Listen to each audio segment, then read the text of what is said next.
Allez, je vais commencer pour vous présenter donc ce webinaire sur le tsunami du 13 septembre en matière de congés payés. Vous avez été nombreux à nous suivre, en particulier sur les réseaux sociaux, dans les différents.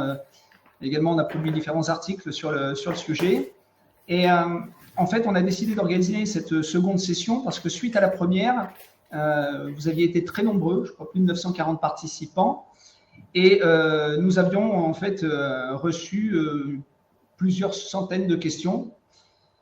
Et on a essayé de les regrouper finalement, de se dire est-ce qu'on peut les regrouper par thématique pour identifier en fait celles qui reviennent de manière les plus récurrentes. Et nous avons réussi à justement en regrouper quelques-unes. Et on s'est dit ce serait pas mal d'avoir une seconde session très pratique avec en reprenant la plupart des questions que vous nous avez posées pour apporter des réponses claires. Alors aujourd'hui, ça fait 3 semaines maintenant que les arrêts ont été rendus. On pourrait se dire que tout a été dit. Tout a été effectivement dit, peut-être vite dit. Et puis en travaillant la matière, on s'aperçoit qu'il y a peut-être de nouvelles leçons à en tirer. Et ça va être l'objet de notre webinaire aujourd'hui. Vous allez bénéficier d'un support pour suivre cette animation. Avec moi, vous avez donc Florian Da Silva, qui est avocat à Lyon. Et puis Julien Tournaire qui est avec moi à Clermont. Voilà, donc je vois que le nombre continue de monter. En tout cas, je tenais à vous remercier. On tenait à vous remercier parce que vous êtes là tout de suite, déjà plus de 965 participants. Et c'est toujours, honnêtement, toujours super quand on organise un événement comme ça, qu'on prend du temps et qu'on met de l'énergie, de voir qu'en face, ça répond. Donc, bienvenue à tous, bienvenue à toutes. C'est parti. Sur le fonctionnement, un dernier point concernant les questions, je vous en parlais. Ce que je souhaiterais, on s'est dit, il serait bien que vous ne notez pas les questions dans le chat tout de suite. Attendez peut-être 30 minutes, notez-les à côté de vous. Et ensuite, posez-les dans les chats dans 30 minutes. On essaiera peut-être à la fin de regarder. Le problème, c'est que si vous les posez maintenant, bien souvent, on apporte, vous allez voir, on va apporter des réponses à vos questions au fur et à mesure du webinaire. Allez, c'est parti. Je vais vous partager mon support.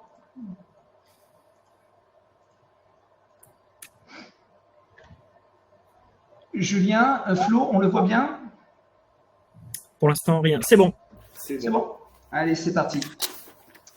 Allez, avant toute chose, on va, même si on a décidé de ne pas faire de la théorie, on va reprendre quand même le contexte, c'est-à-dire comment la Cour de cassation en arrive aujourd'hui à prendre ces décisions alors que, on le sait, il y a déjà des décisions qui avaient été rendues notamment par la CJE depuis longue date, depuis même plus de 10 ans, et les textes sur lesquels se fonde la Cour de cassation pour prendre sa position aujourd'hui, ils sont également connus et ils datent d'il y a encore même plus longtemps. Donc on se dit, c'est quand même bizarre qu'il faille attendre 2023 pour avoir ce résultat.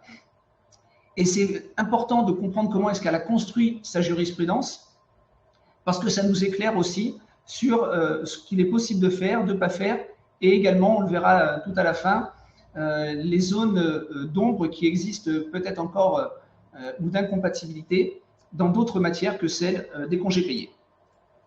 Alors, au niveau du droit de l'Union européenne, vous avez 2 textes. Le premier, des textes fondateurs, vous avez l'article 7 de la directive de 2003, c'est la directive qu'on appelle temps de travail, qui vient nous dire une chose, qui nous dit « Tout travailleur bénéficie d'un congé annuel payé d'au moins 4 semaines, conformément aux conditions d'obtention et d'octroi prévues par les législations nationales et ou pratiques nationales. » Donc c'est simple, on prévoit un principe général, au moins 4 semaines, et ensuite aux États membres de mettre en œuvre ce principe dans les conditions qu'ils déterminent.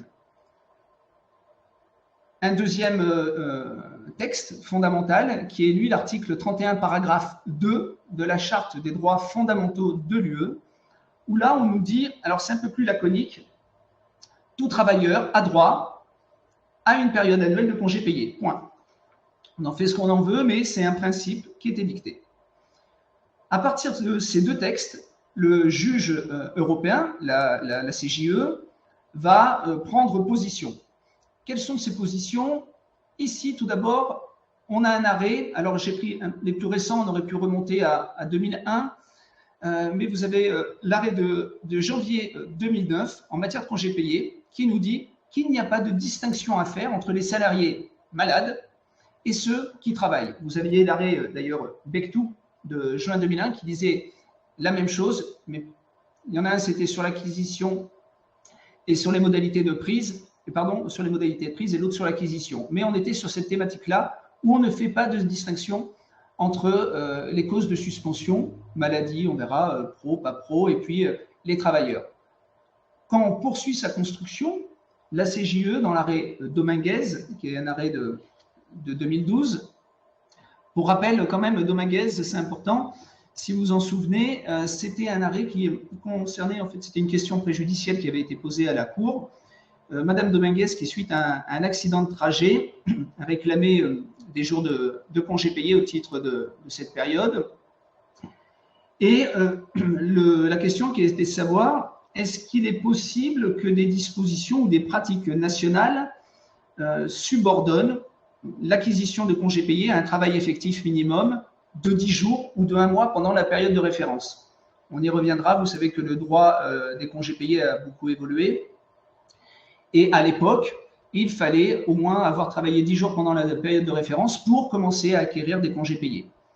Eh bien, la CJE s'est positionnée et elle a dit, en cas de maladie, le droit à congés payés n'est pas subordonné à un temps de travail effectif minimum. Ce qui veut dire quoi? C'est qu'elle nous fait comprendre à ce moment-là que le droit à congés payés, c'est un principe du droit social de l'Union, et elle nous dit d'une importance particulière auquel il ne saurait être dérogé. Il existe d'autres droits, notamment en matière de durée du travail, auxquels des dérogations sont possibles sous certaines conditions. Mais en matière de congés payés, il n'est pas possible de déroger à ce grand principe. Les conséquences sont les suivantes, c'est que on sait que concernant la directive, il n'y a pas d'application qu'on appelle directe, autrement dit d'effet horizontal dans les litiges entre particuliers. Alors, les particuliers, au regard du droit de l'UE, c'est les employeurs de droit privé, les salariés. Les directives, elles peuvent s'appliquer lorsque l'employeur est une autorité publique. Là, dans ces cas-là, c'est une autorité publique, il est assimilé à l'État qui lui-même a signé ou est parti au traité et à la directive, donc il peut y avoir une application directe. En revanche, les entreprises qui, elles, ne sont pas parties, on ne peut pas leur opposer une disposition des directives. Ça, c'est le premier point qui est important à comprendre. Et ce qui s'est passé, c'est qu'il y a eu une petite évolution avec, cette fois-ci, les chartes. La charte des droits fondamentaux de l'UE. La charte des droits fondamentaux de l'UE, elle avait été adoptée en décembre 2000. Et puis, c'est le traité de Lisbonne en 2007 qui y fait référence. Et ensuite, avec l'entrée en vigueur en 2009, qui va lui donner toute sa force.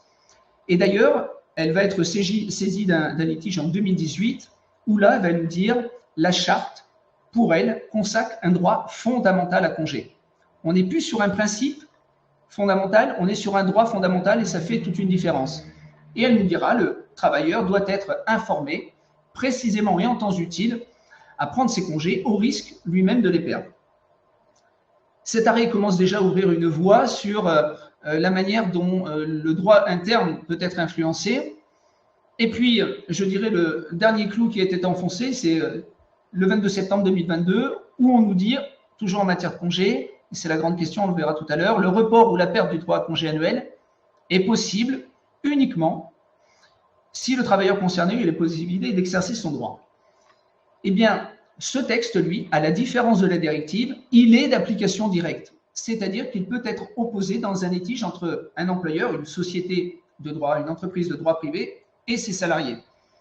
Attention quand même, c'est que la charte, tout ce qui est contenu dans la charte ne sont pas d'effet direct. Dans la charte, il faut simplement distinguer, vous avez les droits, des droits subjectifs, qui sont, eux, qui doivent nécessairement être respectés, et vous avez des principes qui, eux, doivent être observés.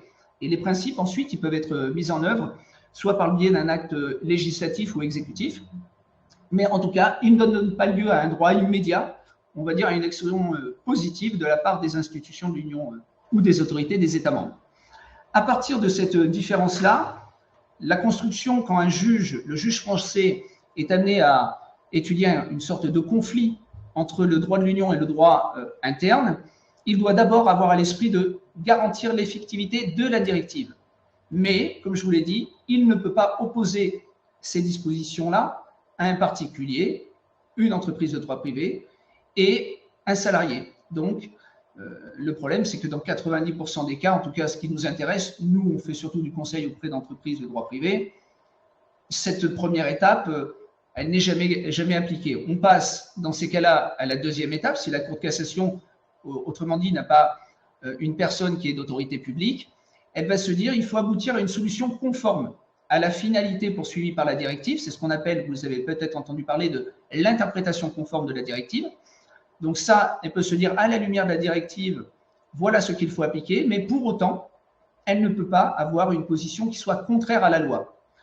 Et c'est tout l'intérêt, en fait, aujourd'hui des arrêts, c'est qu'en se fondant sur la charte, qui, elle, est d'application directe, elle vient dire, si je ne peux pas faire d'interprétation conforme à la loi parce que je risque d'être contraire à la loi, je vais pouvoir aller au-delà en disant je vais neutraliser les dispositions du droit interne qui ne sont pas conformes. Pour le reste, je ne peux pas le modifier, je ne peux pas le réécrire, je ne peux rien faire, mais au moins je neutralise la partie.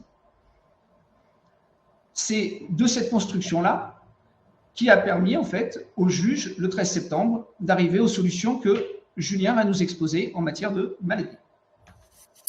En matière de maladie, il faut reprendre donc la loi applicable, celle que chaque employeur devait appliquer et doit peut-être appliquer jusqu'au 13 septembre et même au-delà. Le principe en droit français, il est fixé donc par le Code du travail 3141-3, où il est prévu une logique d'acquisition de 2,5 jours ouvrables par mois de travail effectif. La notion de travail effectif, elle est importante puisque c'est justement le point d'entrée de la Cour de cassation et de la CJUE pour mettre en avant une discordance entre le droit français et le droit européen. Donc, on a cet article qui subordonne l'acquisition du congé payé à du temps de travail effectif. On a un autre aménagement légal qui est l'article 3141-5 du Code du travail qui prévoit que pour certaines périodes, à ce moment-là, l'acquisition des congés payés se fait encore. Je vous donne quelques exemples. La maternité, c'est un temps où le salarié, la salariée, acquiert du congé payé. La maladie simple n'est pas visée par le Code du travail et la maladie professionnelle ou l'accident du travail sont visés expressément par les dispositions légales dans la limite d'1 an. Il faut également ne pas oublier certaines dispositions légales qui prévoient le mécanisme d'équivalence. On sait que si un salarié est absent pendant 4 semaines maladie simple au cours d'une année, son droit à congé payé n'est pas impacté. On sait également que certaines conventions collectives, moi j'ai en tête la convention collective de l'hospitalisation privée à but lucratif, prévoient que pour la maladie simple non professionnelle, dans la limite d'1 mois, le droit à congé payé n'est pas impacté. On arrive donc en droit français à une différence entre l'accident du travail, la maladie professionnelle et la maladie simple. En droit français, la maladie simple ne permet pas, sauf disposition conventionnelle, sauf règle d'équivalence, l'acquisition de congés payés. L'accident du travail, la maladie professionnelle, le permet dans la limite d'1 année, dans la limite de 30 jours. Et on comprend bien que par principe en droit français, c'est lié à du temps de travail effectif, sauf exception, alors que en matière européenne, la directive ne distingue pas cette notion de temps de travail effectif. Pour la directive de 2003, et ça a été notamment rappelé dans un arrêt de la CJUE de 2012, il n'y a aucune distinction entre les travailleurs qui sont absents en vertu d'un congé maladie, ce sont les termes exacts de la CJUE, et les salariés qui travaillent effectivement. Selon le droit européen, tout salarié doit avoir 24 jours de congés payés. Ce qui est intéressant, c'est que la CJUE fait référence à la notion de congé maladie, pour aller même encore plus loin, de congé maladie dûment prescrit. On arrive à quelle situation? On arrive à quelle conclusion? C'est que précisément en droit interne, on n'a pas ces dispositions-là. En droit européen, on les a. Dès lors, le régime désormais qui a été dégagé, qui a été entériné par les arrêts de septembre 2023, c'est dès lors qu'on a une absence indépendante imprévisible de la volonté du travailleur liée à la maladie, il y a une acquisition de congés payés. Et ce qui est intéressant, c'est qu'on est allé chercher la Charte européenne des droits fondamentaux qui, par une disposition assez générale, dit tout travailleur en Union européenne doit bénéficier d'un congé annuel. La directive va chercher les 4 semaines. On arrive donc à la situation où, désormais, à la lumière de l'interprétation de la directive et de la charte, tout salarié qui est absent soit pour une maladie d'origine professionnelle, soit par une maladie d'origine professionnelle, bénéficie de 30 jours ouvrables de congés payés, de 5 semaines de congés payés. On a vu que le droit européen prévoit 4 semaines, le droit français prévoit 5 semaines. On pouvait légitimement se poser la question de est-ce que l'on va chercher également, à la lumière de ces arrêts de 13 septembre, la 5e semaine? La réponse est oui, il n'y a pas de difficulté puisque c'est visé dans les arrêts de la Cour de cassation. Est-ce que l'on prévoit également une différence entre la maladie d'origine professionnelle et la maladie d'origine non professionnelle? La réponse est non également. Il ne peut pas y avoir de discrimination en raison de la nature, la typologie de la maladie qui entraîne l'incapacité de travail. Aujourd'hui, c'est 5 semaines acquises, quelle que soit la cause de l'absence maladie, la cause de l'incapacité de travail dûment prescrite en raison de l'état de santé, qui permet donc aux salariés de bénéficier de 5 semaines de congés payés. Juste peut-être un point là-dessus pour rebondir. Certains critiquent en se disant que le principe de non-discrimination n'est pas forcément le meilleur fondement pour dire qu'il fallait assimiler en droit interne l'acquisition de 30 jours. Il y a quand même une autre, à mon avis, un autre argument ou un autre raisonnement à tenir, comme je vous l'ai indiqué, avec la méthode que la Cour de cassation a employée en disant « je ne peux pas faire d'interprétation conforme au risque d'être contraint légem ». Dans ces cas-là, je vais simplement neutraliser les dispositions qui sont inconventionnelles, mais je vous rappelle que si elle les neutralise, il ne lui est quand même pas possible au juge d'aménager, moduler ou modifier les dispositions subsistantes. Et si vous reprenez l'article L3141-3, qui prévoit c'est l'acquisition de 2 jours et demi par mois de travail effectif, elle neutralise le travail effectif. Pour autant, le deuxième alinéa, lui, prévoit bien qu'il y a une limite de 30 jours ouvrables par an. Donc, quoi qu'il en soit, comme le juge ne peut pas moduler ou quoi que ce soit la suite des dispositions subsistantes, de toute façon, discrimination, pas discrimination, si certains contestent ce fondement-là, on est obligé aujourd'hui de donner 30 jours de CP à quelqu'un qui est malade. On va passer aux questions. Alors là, on a essayé un peu de structurer le support de la manière suivante. On refixe bien les principes pour que ce soit clair pour tout le monde et ensuite on aborde justement une partie des questions qui nous avaient été posées lors de la première session. Je crois que c'est à toi, Flo, pour celle-ci. Alors, la première question, un salarié en arrêt maladie mais qui ne perçoit plus d'indemnisation, ni indemnité journalière de sécurité sociale, ni prévoyance, est-il dans ce cadre d'acquisition des CP? Alors, sans surprise, la réponse est oui. Pour la simple et bonne raison, c'est que la Cour de justice de l'Union européenne ne conditionne pas l'acquisition des congés payés à un arrêt maladie indemnisé. Elle conditionne l'acquisition des congés payés seulement lorsque le salarié a un arrêt maladie dûment prescrit. C'est ce qu'elle rappelle dans une jurisprudence de 2012. Et qui dit arrêt maladie dûment prescrit, comme l'a rappelé tout à l'heure Julien, le salarié se trouve dans une situation qui est imprévisible et totalement indépendante de sa volonté. La question qui pourrait aujourd'hui se poser, c'est notamment pour les personnes qui sont en invalidité, et plus particulièrement les personnes qui sont en invalidité deuxième catégorie. La question est de savoir si la personne qui est dans cette situation-là va continuer, au regard des arrêts rendus par la Cour de cassation le 13 septembre 2023, à acquérir des congés payés. Alors là, on a une réponse qui est peut-être un peu plus réservée, pour la simple et bonne raison, c'est que un salarié qui est en invalidité deuxième catégorie, on a tous eu dans notre entreprise, dans nos entreprises, l'employeur se doit d'organiser une visite de reprise, sauf dans une situation que la Cour de cassation a rappelée en 2011 et encore très récemment en 2023, qui est que lorsque le salarié manifeste sa volonté de ne pas reprendre le travail, l'employeur est exonéré d'organiser la visite de reprise.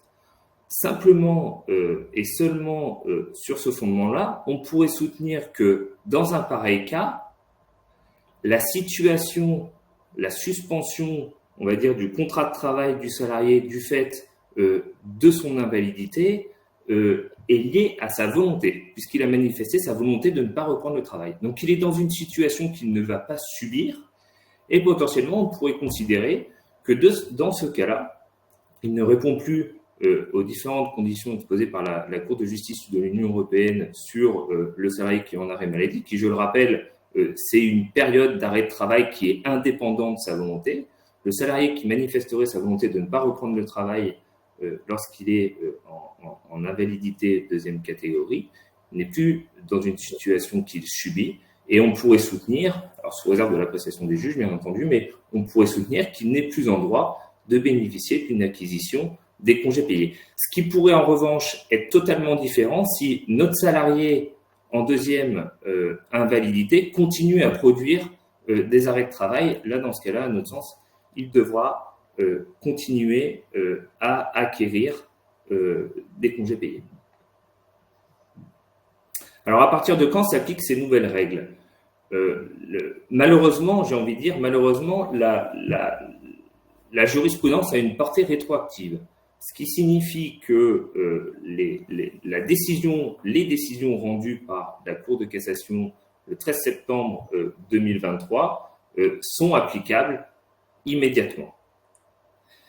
Ce qui signifie qu'elles vont avoir un impact non négligeable pour les entreprises parce qu'on a tous des salariés qui sont aujourd'hui en arrêt de travail ou on a tous eu des salariés qui ont été en arrêt de travail. On reviendra tout à l'heure sur ce point-là, notamment en termes de rétroactivité.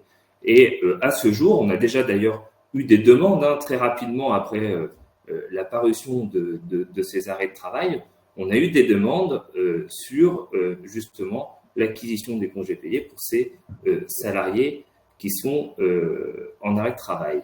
Alors, c'est une décision qui doit être prise, on va dire, c'est des décisions, ces décisions de la Cour de cassation doivent impérativement être prises au sein de l'entreprise, dans le sens où il ne faut surtout pas attendre que le législateur intervienne pour transposer la directive européenne. On ne peut pas se permettre d'attendre. Il faut la prendre en compte immédiatement, notamment pour les budgets 2024 sur la masse salariale des salariés, parce que ça va avoir un impact non négligeable, notamment dans les entreprises où il y aurait beaucoup d'arrêts maladie. Alors pourquoi ne pas attendre la transposition par le législateur de la directive européenne ? Tout simplement que le législateur est informé depuis 2013 par la Cour de cassation, notamment dans ses divers rapports, de la nécessité d'adapter notre droit interne au droit européen. Et depuis 2013, le législateur n'a strictement rien fait. Et pourtant, ce n'est pas les lois sociales qui ont manqué entre 2013 et aujourd'hui. Et je tiens à rappeler qu'en mars 2023, on a une loi qui a adapté notre droit interne au droit de l'Union européenne. Et pour autant, le législateur n'a pas trouvé bon d'intégrer cette problématique dans cette loi. Et je ne suis pas certain, alors c'est un avis purement personnel, mais que ce soit une priorité du législateur sur la fin d'année 2023 ou l'année 2024. Pardon. Donc, il ne faut surtout pas attendre, il faut impérativement agir. On va voir tout à l'heure s'il y a des possibilités, j'ai envie de dire, de limiter la casse, mais les entreprises doivent impérativement se mettre en ordre de marche sur cette problématique-là. Ensuite, la dernière question qui est posée, c'est existe-t-il une possibilité d'un revirement de jurisprudence ? Alors, à notre sens, non. Les arrêts de la Cour de cassation, on pouvait se douter qu'il allait y avoir des évolutions sur la problématique d'acquisition des congés payés pendant un arrêt maladie. On savait que ça allait arriver, on ne savait pas quand.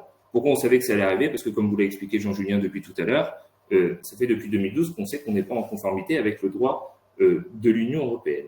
Donc, un revirement de jurisprudence sur des arrêts qui ont fait, c'est une véritable bombe ces arrêts-là. Hein.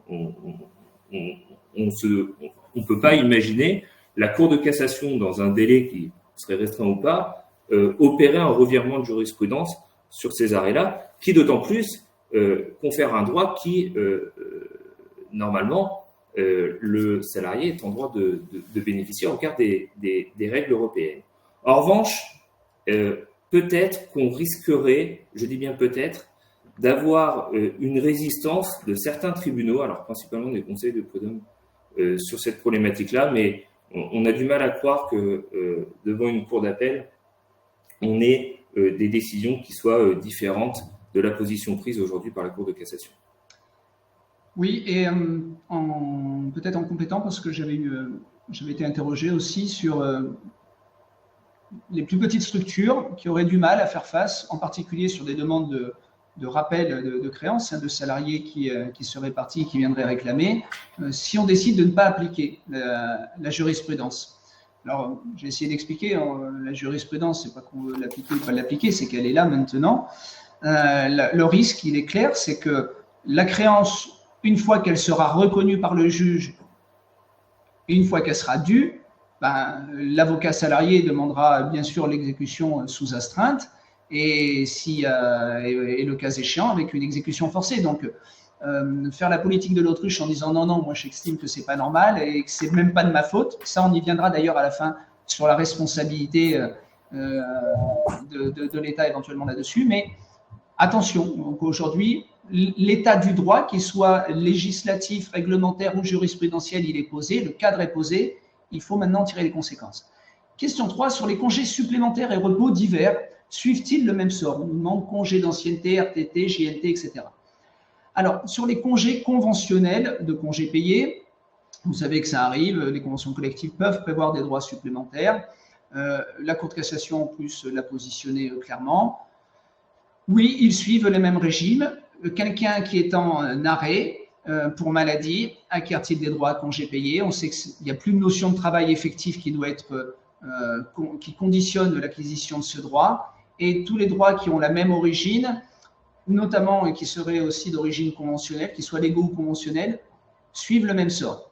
Concernant par exemple les RTT, quelqu'un qui est malade, il serait malade toute une année, a-t-il droit à ces RTT l'année qui suit? Non, il n'a pas le droit à ces RTT parce qu'on n'est pas du tout dans la même logique. On est sur les RTT, nous sommes sur une logique de dépassement de la durée de travail effectif sur la période de référence qui donne lieu à quoi? À une récupération en repos. Là, on ne fait pas jouer les mêmes mécanismes exit. Les JNT, les jours non travaillés, alors ça c'est pour les forfaits jours, il y en a qui ont d'autres appellations, mais pour les forfaits jours, de la même manière, on est sur une autre logique. Lorsque vous mettez en place des forfaits jours dans l'entreprise, on négocie avec nos partenaires sociaux un nombre de jours travaillés dans l'année et on en déduit par un calcul combien de jours non travaillés le salarié doit poser, notamment pour l'organisation du travail. Ça détermine un nombre de jours non travaillés en fonction des aléas, du calendrier, etc., etc. Question, un salarié qui est malade, un salarié en forfait jour malade toute une année, est-ce que l'année qui suit, eh bien, il peut avoir son reliquat de JNT non utilisé au cours de l'année précédente pour en bénéficier à son retour? Non, encore une fois, puisqu'on n'est pas du tout sur la même logique et sur les mêmes fondements juridiques. Donc voilà, donc ça, on pourrait le multiplier. On ne va pas faire une liste exhaustive, mais en fait, c'est à chaque fois une question de logique et de fondement. La logique acquisition, congé payé pour maladie, c'est un cadre qui vient d'être fixé. Quand on sort de ce cadre qui ne répond plus à la même logique, il n'y a pas lieu de faire des acquisitions de congés et ou de repos.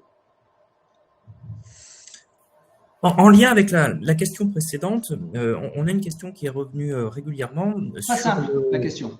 Sur l'épargne salariale, particulièrement l'intéressement. Donc, question 4, quelles sont les conséquences pour les dispositions légales et conventionnelles qui lient certains droits au cas d'absence non légalement assimilés à une temps de travail effectif pour l'acquisition des congés payés? Alors, on va prendre un exemple très concret. Lorsque l'on rédige un accord d'intéressement, il est possible, ou même une obligation, de mettre des critères d'attribution. Est-ce qu'on fait une répartition uniforme? Est-ce qu'on fait une répartition calée sur les salaires? Est-ce qu'on fait une répartition calée sur le temps de présence au cours de l'année écoulée du salarié? Quand on est sur le temps de présence, on sait que le régime de la maladie simple est déduit du temps de présence du salarié. Un salarié absent, si je retiens ce critère de répartition, bénéficiera d'un intéressement moindre qu'un salarié qui a été présent pendant 12 mois. Est-ce qu'à la lumière des arrêts du 13 septembre, on a une évolution? Autrement dit, est-ce que le critère de présence est modifié, puisque l'on dit désormais que pour l'acquisition des congés payés, la maladie est assimilée à du temps de travail effectif? À mon sens, il ne faut pas faire dire à la Cour de cassation et à la CJUE des règles qu'elles n'ont pas voulu elles-mêmes dégager. Et pour répondre à la question, la réponse est non. On n'a pas d'impact, par exemple, en matière d'épargne salariale. Ce qu'a voulu consacrer la Cour de cassation et avant la CJUE, c'est consacrer un droit au repos et de ne pas lier ce droit au repos à une notion de travail effectif ou inversement à une absence de travail effectif. Donc, à mon sens, on ne peut pas dégager de solutions extensives vis-à-vis de dispositifs comme l'épargne salariale, comme l'intéressement. Aujourd'hui, on continue d'appliquer le droit français, à savoir qu'en cas de maladie simple, le critère de répartition basé sur le temps de présence s'applique et la maladie déduit et réduit le volume de l'intéressement qui est versé aux salariés. Toujours dans cette question un petit peu d'interprétation extensive des arrêts du 13 septembre 2023, question numéro 5, cela a-t-il également un impact sur le versement du 13e mois lorsque la convention collective prévoit un versement de 13e mois en fonction du travail effectif et précise, et c'est important cette précision, c'est le fait générateur, est considéré comme travail effectif toute période ouvrant droit à des congés conformément aux dispositions légales et conventionnelles. Vous savez que certaines conventions collectives ou accords d'entreprise prévoient des dispositions qui améliorent le code du travail, notamment en matière d'acquisition de congés payés et également en matière, par exemple, de versement de primes. Est-ce qu'une absence peut impacter le versement d'une prime? Tout l'enjeu, en fait, va être la rédaction de la norme, de l'accord collectif ou de la convention collective vis-à-vis de l'avantage. Est-ce que le fait générateur est indexé sur les congés payés ou pas? Si la réponse est positive, alors oui, le salarié n'aura pas d'impact en matière d'acquisition d'ancienneté ou en matière d'acquisition, par exemple, de primes. Ce qui va être important, encore une fois, c'est ce fait générateur. Si la maladie est assimilée à des congés payés et si pour avoir la prime, on englobe toutes les périodes qui permettent d'ouvrir droit à des congés payés, alors la prime est due, alors l'ancienneté est acquise. Ce qui veut dire que désormais, lorsque l'on rédige un acte conventionnel ou une DUE, il faut être extrêmement vigilant sur les périodes qui permettent de définir les conditions d'octroi. Et également, réflexe que l'on doit avoir, c'est qu'aujourd'hui, quand il y a une prime issue de la convention collective, d'un accord d'entreprise, d'un engagement unilatéral, etc., il faut regarder quel est le fait générateur, quel est l'élément qui déclenche le versement de la prime pour savoir si on ne va pas chercher les congés payés. Si tel est le cas, les arrêts du 13 septembre 2023 trouvent application. Dans ce que vient de dire Julien, c'est effectivement ça. On a pu lire et voire lire des interprétations des arrêts de la Cour de cassation qui sont un peu extensifs. Si en reprenant juste ça, mais on va pas aller plus loin, est considéré comme travail effectif toute période ouvrant droit à congé payé. La maladie ouvre droit à congé payé, donc la maladie est du travail effectif. Absolument pas. C'est pas ce qu'a dit la Cour de cassation. Elle dit simplement maladie, il n'y a pas justement de subordination à du temps de travail effectif, on acquiert des congés payés. Après, selon comment est rédigée effectivement la norme, vous en tirez des conséquences, mais ce n'est pas la Cour de cassation qui a fait dire cela. Oui, et ce qui est important, par exemple, c'est en matière d'indemnité de licenciement, on va pas générer de l'ancienneté à la lumière de ces arrêts, pour reprendre un exemple beaucoup plus simple. Exact. Allez, là, c'est une grande question aussi, délai de prescription et solution ou préconisation. Alors, quand les salariés on va surtout parler de ceux qui sont plus là. On verra aussi le sort de ceux qui sont présents. Un salarié est parti, il vient d'apprendre qu'il pouvait réclamer, semble-t-il, des congés payés sur des périodes de maladie. il a combien de temps pour agir? Pour agir en matière de congé payé, on a un délai de prescription qui est de 3 ans. Alors, il y a 3 ans, il y a 2 ans. 3 ans, c'est pour ce qu'on appelle les créances indemnitaires. Un salarié est parti, donc s'il revient pour demander des congés payés, il ne peut pas demander autre chose qu'une indemnité compensatrice de congés payés. En revanche, s'il est dans le poste, s'il est dans l'entreprise, là, c'est une créance qui porte sur l'exécution du contrat, où on aura un délai de 2 ans, mais dans l'arrêt qui nous intéressait, et ce sur quoi vous posez aussi des questions, c'est un délai de 3 ans. Alors, le point, qui est très important, quel est le point de départ de ce délai? Le point de départ, avant de le voir, il faut que vous ayez dans votre esprit qu'il existe en matière de congés payés 2 périodes distinctes. Vous avez une première période qu'on appelle la période, vous le connaissez, d'acquisition des CP. 1er juin 2022, par exemple, 31 mai 2023, là, j'acquiers mes CP 2 jours et demi. Ensuite, va s'ouvrir d'autres périodes, etc., etc. Parallèlement à ça, on a une période qu'on appelle de prise des congés payés, qui est un peu décalée avec la période d'acquisition, qui est, dans notre cas, par exemple, 1er mai 2023, avec une période de prise qui va jusqu'au 30 avril 2024. Et dans la pratique, bien souvent, on dit 31 mai 2024, ça dépend des entreprises. Mais retenez bien ces 2 périodes parce qu'elles sont importantes pour déterminer le point de départ. Avant le 13 septembre, le juge français s'était déjà positionné et il disait que le point de départ du délai de prescription quand on demande une indemnité de congé payé, il venait nous dire, c'est fixé à l'expiration de la période au cours de laquelle les congés payés auraient pu être pris. Donc, on est dans le 2e schéma, période de prise des congés payés. Je vous donne un exemple simple. Un salarié réclame en septembre 2023, octobre 2023, un rappel de CP. Cette demande peut-elle porter sur la période de prise des CP, c'est terminant le 30 avril 2021. Alors, je vous donne un exemple. Un salarié a pris des congés 2019-2020, qui peut commencer à prendre au 1er mai 2020 jusqu'au 30 avril ou 31 mai 2021. Là, on va avoir un début du délai de prescription, par exemple, de 3 ans qui est glissant chaque année. Donc, N+1, N+2, N+3. Donc jusqu'au 30 avril 2024, il peut effectivement agir pour solliciter ensuite un rappel. Alors, ce point de départ, il a l'air simple comme ça, en disant, bon, bien, on prend la fin de la période de référence de prise des congés et on applique 3 ans. Seulement, le juge vient de nous dire, le juge européen, vient nous dire qu'il ne s'opposait pas à un report ou à une perte du congé annuel, à condition, toutefois, que le travailleur concerné ait effectivement eu la possibilité d'exercer son droit. Et ça change tout. Vous l'avez vu juste au-dessus, le juge français, lui, il ne rajoute pas cette condition-là. Et le problème, c'est qu'en pratique, bien souvent, aucune entreprise, ou très peu d'entreprises, ont mis en œuvre ce qu'on appelle les diligences nécessaires pour rappeler au travailleur qu'il devait exercer son droit ou qu'il était en capacité de pouvoir exercer son droit. Et d'ailleurs, ça prendrait quelle forme? On va le voir. Mais du coup, si cette condition n'est pas remplie, alors le délai pour agir, et on va voir qu'il y aura autre chose dans les règles de prescription, le délai pour agir ne démarre pas. Donc, autrement dit, le délai pour agir serait imprescriptible. Là, Florian va nous indiquer quelles sont les conséquences en fait, qu'il faut donc en tirer. Et je ferai moi un tout petit point sur justement ces délais de prescription, les règles de prescription qui peuvent quand même peut-être atténuer la donne. Vas-y Flo. Oui, alors parmi les solutions qui sont envisageables, il nous paraît important, la première des solutions à mettre en œuvre, et c'est, on va dire, la solution la plus simple, c'est d'informer les salariés concernés sur l'exercice de leur droit à congé payé.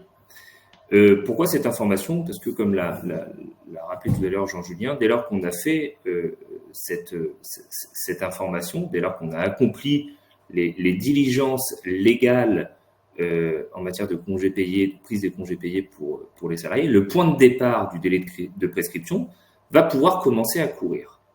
Et dès lors qu'il commence à courir, nécessairement, on pourra opposer aux salariés beaucoup plus facilement la prescription pour potentiellement ne pas lui attribuer certains droits qui seraient prescrits. La deuxième solution qui est envisageable, c'est de prévoir une période de report. Alors, qu'est-ce qu'est une période de report?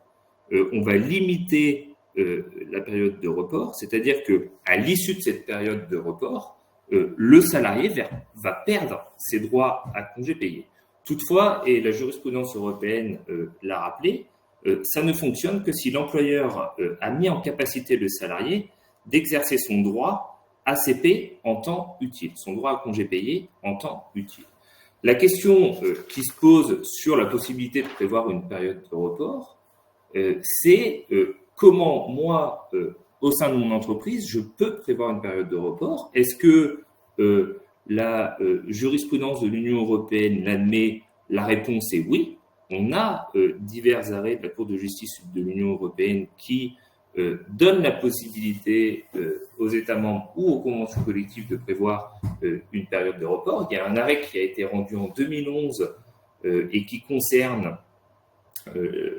la métallurgie, la convention collective de la métallurgie en Allemagne et qui valide le principe de cette période de report.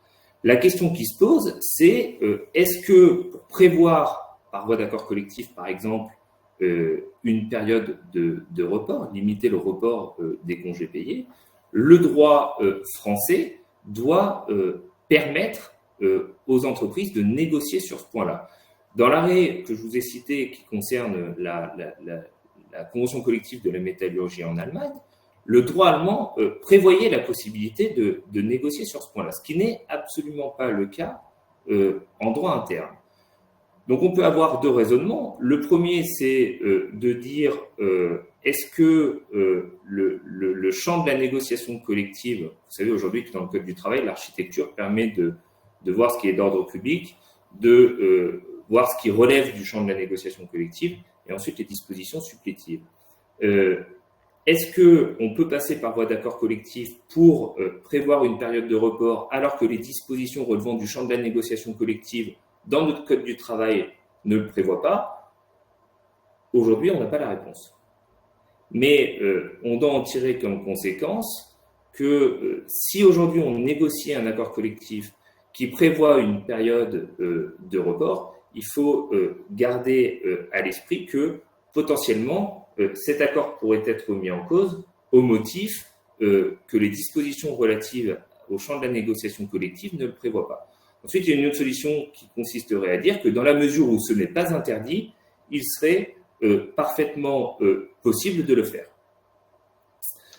La question qui se pose ensuite, c'est comment on négocie ces accords? Est-ce qu'on va trouver des signataires pour négocier ces accords?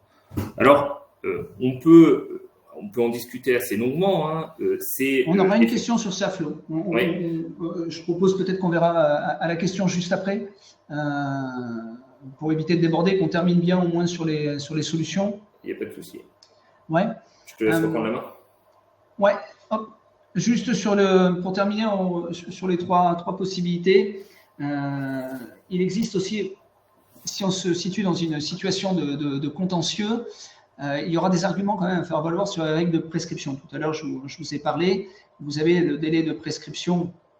Alors, c'est un peu technique et lors de la première session, Damien Chenu l'avait parfaitement exprimé. Vous avez le délai de prescription substantielle, c'est-à-dire, on va dire, le délai pour agir. J'ai combien de temps pour agir? 2 ans, 3 ans, tout dépend de la nature de la créance. Pour agir, on nous dit ce délai-là, il est de 3 ans, il démarre quand? On l'a vu juste avant. Le problème, c'est que dans notre cas, puisque l'employeur n'a pas fait les diligences nécessaires, le point de départ n'est jamais fixé, donc le délai, lui, pour agir, il peut être quasiment imprescriptible, il peut remonter sur n'importe quelle période. Mais à partir du moment où le salarié va poser la date à partir de laquelle il souhaite faire un rappel, donc on va avoir ce point-là, vous avez un deuxième délai de prescription qui est sur la procédure, c'est-à-dire qui est plutôt sur quelles sommes peuvent faire l'objet de la demande de rappel de salaire. On regarde d'abord votre droit à agir. Le droit à agir, il est validé. Vous êtes dans le délai de prescription. Très bien. Deuxième étape, on va regarder ensuite sur quelle période, sur quelle somme vous portez votre droit à agir. Et là, à ce moment-là, soit le contrat il est rompu et les sommes dues, eh bien, ce sont celles qui sont dues au titre des 3 dernières années précédant la rupture du contrat. Si le contrat est en cours, ce sera au titre des 3 dernières années à compter du jour de la saisine. Donc là, on a des règles qui sont un peu différentes et surtout un point, à mon avis, qui me semble important, c'est que la Cour de cassation, quand on dit ne faites pas dire à la Cour de cassation ce qu'elle n'a pas dit, on entend partout c'est imprescriptible. Non, le droit à agir est probablement imprescriptible. En revanche, sur les autres règles de prescription, la Cour de cassation n'a pas modifié les règles du Code du travail en matière de prescription. Elle a modifié les règles concernant l'acquisition. Certes, elle a neutralisé des dispositions, mais elle n'a pas touché les autres règles. Donc, je pense qu'il y aurait quand même… C'est un peu facile de dire sortez le chéquier et faites la note. Après tout, on ne peut rien faire. Non, il y a certainement des choses, au moins sur lesquelles, compte tenu des enjeux, il va falloir phosphorer et trouver quelques arguments. Allez, on passe aux questions pour essayer de terminer à peu près dans les délais. On va déborder, mais le sujet s'y prête un peu. Et on l'a vu, on reprend un peu ce que venait de dire Flo.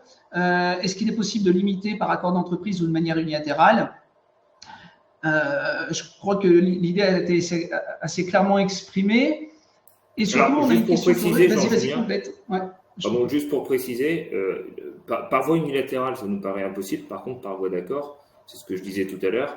À mon avis, il faut se saisir de la question en ayant à l'esprit que potentiellement l'accord pourrait être remis en cause pour les raisons indiquées tout à l'heure. La question, c'est de savoir maintenant avec qui on va négocier. Qui va vouloir conclure un accord sur une période de report. Alors, on en a discuté longuement tout à l'heure avant le webinaire. Aujourd'hui, on conclut déjà des accords qui ne sont pas forcément favorables aux salariés. Prévoir la limite de report, c'est pas forcément favorable aux salariés. Et on conclut aujourd'hui déjà des accords qui sont pas forcément favorables aux salariés. Je pense notamment aux accords d'aménagement du temps de travail où ils vont avoir un impact notamment sur le droit à heures supplémentaires. Donc, ça ne nous paraît pas impossible de conclure des accords, notamment dans les petites entreprises où on va pouvoir passer par référendum. Et ça ne nous paraît pas impossible parce qu'il y a aussi une question sociale derrière tout ça. C'est que le salarié qui va abuser d'arrêt maladie, il sera dans une situation avec les arrêts de la Cour de cassation qui sera identique à celui qui, justement, pour un petit rhume ou pour un petit arrêt de travail qu'il aurait pu avoir, ne va pas prendre d'arrêt de travail. Donc, je pense qu'on pourra… en tout cas mobiliser au sein des entreprises des salariés qui comprendront parfaitement la règle, ne serait-ce que parce qu'ils sont dans une situation qui va être totalement différente à d'autres et ils ne vont pas trouver normal que des salariés qui abusent d'arrêt maladie puissent prétendre à des congés payés. Oui, et puis encore une fois, on avait CGE à juger le cas d'une convention collective qui l'appliquait. Donc, il y a bien eu à un moment donné des partenaires sociaux qui l'ont fait. Encore une fois, on signe des accords de performance collective, rupture conventionnelle collective, qui sont des outils qui modulent l'emploi, pas forcément dans des conditions favorables. Tout est un enjeu de négociation. Sur la question du CET, est-ce que ça peut permettre de régler le problème ? Non, le CET revient en fait à la solution qui a été dégagée par la Cour de cassation. Le CET, c'est j'épargne du temps pour le prendre à un moment ultérieur. Et c'est ni plus ni moins qu'a dégagé la Cour de cassation. Les jours de congé, désormais, sont prolongés. D'autant plus que le CET ne doit pas être contraire à la règle dégagée. Tout salarié doit avoir un droit de repos effectif. Et quand on regarde le CET, d'une part, on ne peut pas, il y a quelques limites, monétiser les congés payés, on ne peut pas les convertir en argent. Et le seul élément que l'on peut mettre sur les congés payés, sur le CET, c'est uniquement la 5e semaine. Donc, c'est un faux problème que de dire, une fausse solution que de dire je vais tout mettre dans le CET. On peut éventuellement réfléchir à cet outil, mais ce n'est pas l'outil clé, la formule magique qui va permettre de régler ce sujet-là.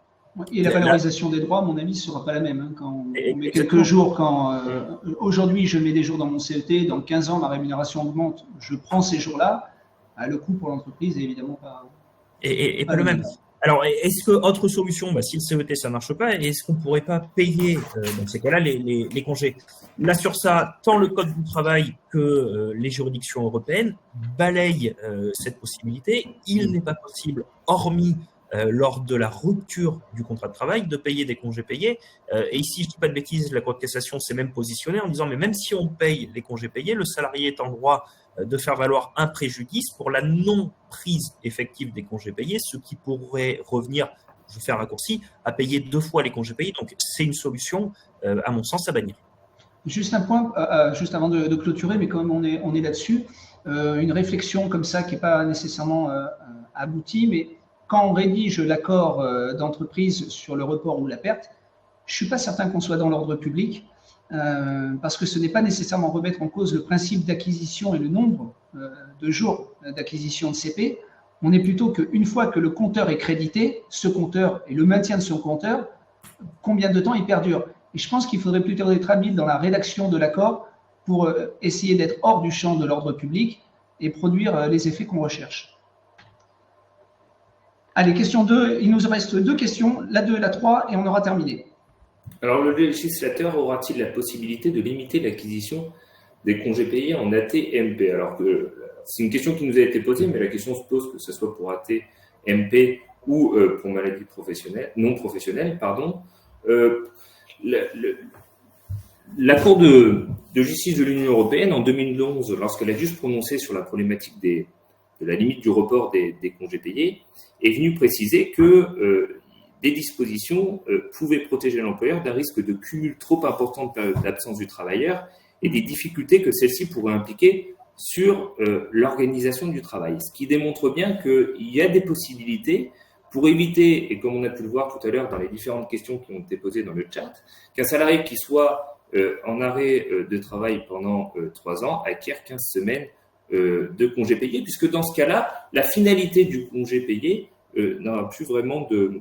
Enfin, le congé payé n'aura plus vraiment de finalité, qui n'est autre que de permettre aux salariés de se reposer en contrepartie d'un travail. Donc, oui, le législateur aura la possibilité. Maintenant, comment il va le faire? Est-ce qu'il va agir sur l'acquisition? Est-ce qu'il va agir sur le report? Ça, on ne sait pas. On va attendre sagement qu'il légifère sur ce point-là. À mon avis, sur l'acquisition, on peut oublier. Sur le report, probablement, mais l'acquisition, ça risque d'être... À mon avis, effectivement, ce sera plus sur le report qu'il interviendra. Ouais. La responsabilité de l'État peut-elle être engagée par une entreprise? Très simplement, 91, arrêt Frankovitch, tribunal administratif Cocorico de Clermont-Ferrand en 2016, cour d'appel de Versailles en juillet 2023. Il y a eu déjà des actions où des particuliers, alors au sens du droit de l'Union européenne, hein, des salariés, ou en tout cas même des entreprises de droit privé, des salariés en tout cas avaient obtenu la condamnation de l'État français parce qu'ils n'avaient pas transposé, ou parce qu'ils avaient mal transposé une directive et qui leur conférait un préjudice par rapport à un droit qui était conféré justement par cette directive. Alors, est-ce que là, on est dans des cas de salariés qui ont engagé la responsabilité de l'État et qui ont obtenu gain de cause? Est-ce que les entreprises de droit privé qui sont assimilées à des particuliers pourraient, d'une sorte de parallélisme, pouvoir engager la responsabilité de l'État pour dire « Attendez, la facture là, que vous nous faites payer, parce que nous, pendant des années, on a appliqué le code du travail à la lettre, et vous êtes en train de nous dire que c'était pas bon, et je suis amené à faire notamment des rappels de salaire conséquents. » J'estime que c'est de la faute de l'État qui n'a pas transposé ou qui a mal transposé les dispositions de la directive, et donc je demande à ce qu'ils viennent en indemnisation. Alors on ne va peut-être pas dévoiler absolument tous les arguments, mais en tout cas, quand on est dans la situation du salarié, je pense qu'on n'est pas sous le même angle. Le salarié, lui, il vient réclamer un préjudice, ou en tout cas, il avance un préjudice lié à un droit qui lui était conféré par la directive. Pas certain que l'entreprise, elle puisse réussir à identifier un droit qui lui est conféré là-dessus. Et d'autre part, on pourrait peut-être même lui opposer, ou il pourrait lui être opposé, que rien ne lui empêchait d'appliquer directement les dispositions du droit de l'UE. D'autant plus qu'on nous dirait, ça fait 10 ans que tout le monde est au courant. Enfin, là, les gens commencent à comprendre que ça fait 10 ans. Voilà, donc à mon avis, s'il y a des actions engagées, ça ne sera pas forcément sur ce fondement-là. Donc il faudra certainement travailler pour voir sous quel autre angle on pourrait peut-être aborder cette question-là.